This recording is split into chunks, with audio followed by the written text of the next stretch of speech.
I have a very, very strong belief that everyone that comes into our life, everyone, from the stranger sitting next to us on the bus, to the person driving next to us on the freeway, to our children, our husbands and wives and parents and all of that, they all come to us as teachers.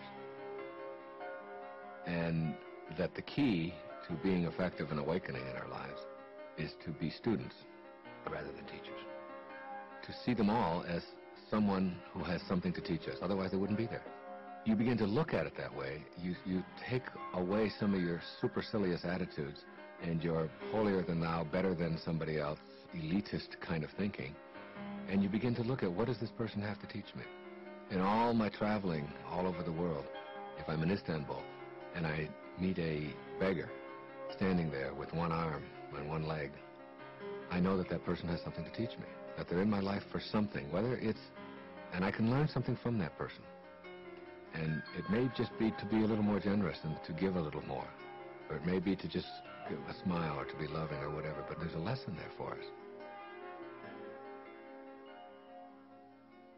The fact is that most of us in our culture define who we are and how well we're doing, and even our very humanity, on the basis of some very artificial criteria. Those criteria, most of the time, are considered by people in our culture to be the ultimate. And they are things like success. How much success do I have? That is, how much money am I making? How much stuff comes into my life? How many accumulations am I able to get? And there's certainly nothing wrong with that.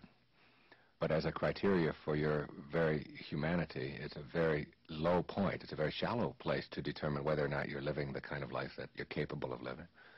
Another one is performance, which we tend to laud in our culture and to almost worship.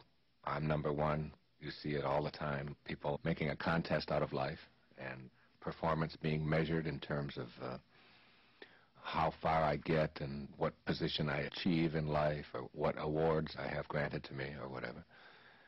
And the other is achievement. How far have I gone in my profession?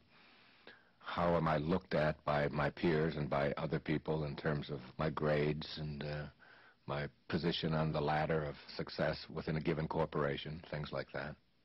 These are almost like the ultimate in our culture, in the business world, in the educational world, in the entertainment world, whatever. We're always talking about success, achievement, and performance.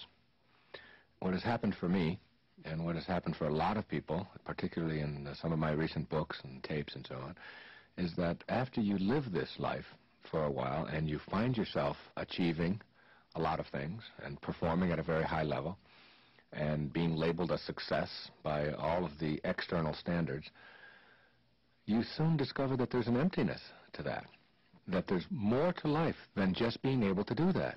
That emptiness and that shallow feeling, and that it's just sort of almost like a selfish pursuit of gratifying one's ego and proving that we can accumulate as much stuff as we can, and success isn't any longer measured in terms of how we serve others, but in terms of how much I get for myself. And our goals become obsessions, not that we need any more, but that we've fallen into this trap of believing that we have to accumulate more, we have to get more, we have to perform at a higher level. If we win the championship, that's great, but how about doing it 2 times in a row? Nobody's ever done that before. And if we do it twice in a row, well, now we've got to do it 3 times in a row. And now we have to do it by shutting out our opponents completely. They can never get a point. And we are constantly looking outside of ourselves for these kinds of almost artificial ways of defining ourselves as human beings. And when you get trapped into that, you find that there's a lack of a sense of fulfillment. And what I want to talk about and make happen in this program is to have people ask the question, what would it be like to live your life as a work of art?